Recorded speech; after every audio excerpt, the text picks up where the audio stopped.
Hello and welcome. So here we are.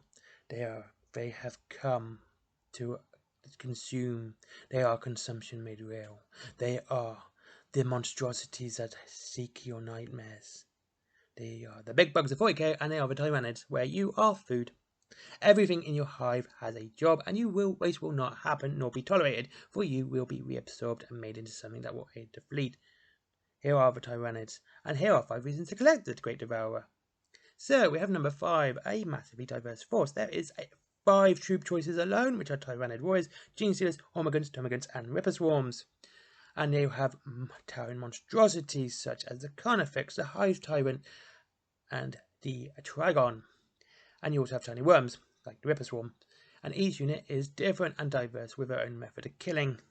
You have a tank like Carnifexes, like I said, and they are there to destroy tanks and heavy units. And you have hormagaunts, which will rip apart light units, the same with gene stealers. There's lots of different units, like I said, and they're all for a lot of different reasons too. So, number 4, they are really fun to paint, and because they're bugs, you can go over into nature and see some really nice, cool looking ones. I've seen some really nice looking ones on Reddit and other social media, and the models in Tyranid Force are incredibly detailed to go with it. And detailed models tend to be quite fun to paint. And because there's a lot of variety, making fatigue while painting almost non-existent. Again, 5 different troop choices, so you can have 5 different units, all troops, and not have a single unit twice, which is absolutely fantastic. And the extra detail makes them quite simple to paint when you're adding washes. Yes, washes and great detail is quite fun to do, and it makes it really simple and easier to paint. So, here you go. And number 3, the army is big. Really big. Gaunts are very low points, so you can have lots of them, and they can take up majority of your unit choices. You can flood a battlefield with these disgusting bugs. With that, Gaunt boxes are also relatively cheap. Well, relatively in Games Workshop standards cheap, which is £20 for 10. So building a battle force, which is going to be huge. I mean, you're talking easily £100 for a decent small force. I would say the start collecting box and 2 different boxes of gaunts, hormagaunts and termagants. You've got a nice 3 troop choices. You have your HQ with your Broodlord, and you have the Trigon or a Morlock, whichever one you wish to use. So, if you want a build force that can cover the table quite literally, and I'll be on the cheaper side of things, you can't go wrong with Tyranids. Number 2, I should say, you have some insane named characters. Now, I know these are Tyranids, and uniqueness within the Hive is not common, but there are several named characters within the Tyranid Codex, and I hope these continue, or, if you wish, unique biomorphs. And these are the Old One Eye, and I remember when this one is new, it was completely scary, and he's able to regenerate a wound every time without rolling a single dice. Now, I am going to expect with 9th edition that's probably going to be more than 1 wound, given his fluff, and if they're going with Railgun and how fluffy it is, it'll probably be 2 or 3 wounds every turn, so you're going to have to sort of like rip this guy apart simply. And you have the Death Leaper, which has -2 to hit because it cannot be seen. It has like the best stealth in the game, and that's both melee and firing, which is insane, absolutely brilliant though. And finally, you have the Red Terror. The Red Terror is a older model. It looks alright to me, but some might not like it, and that can swallow a model whole that has up to 6 wounds.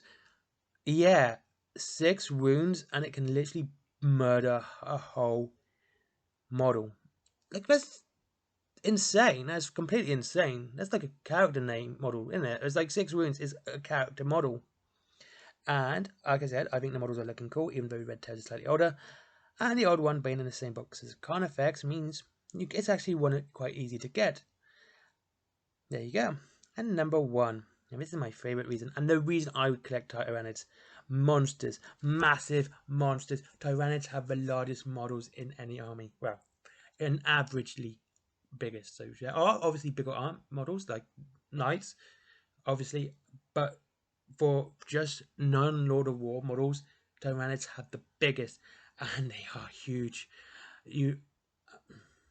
I mean, Tau has the Riptide, but honestly, with things like the Swarm Lord, a flying Hive Tyrant, and your smallest model you can take as a troop choice being a Tyranid Warrior, and that's quite sizable. It's larger than a Terminator, and I think it's about the size of an Interceptor on their flying base.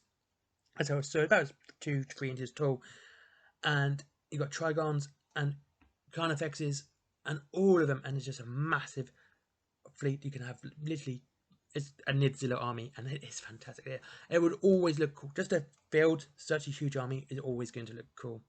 Anyway, and they're really fun to use. Just bringing up monsters is great fun. Anyway, thank you very much for watching. If you wish to save up to 25% on your element, on your Warhammer, click down below on Element Games. As always, it's up to 25%. It's not 25%. And again, my comics and t-shirts down below as well. New t-shirt coming tomorrow. I was meant to do it today, but I've completely forgot. And Forbidden Planet as well. If you like comics, you can get some nice comics there. And finally, of course, is my Patreon, which, as always, I'd rather you use the other ones first, just because, you know, I'd rather you get something rather than just give me money. Anyway, thank you very much for watching. Have a great day, and I'll see you all very, very, very soon. Bye-bye.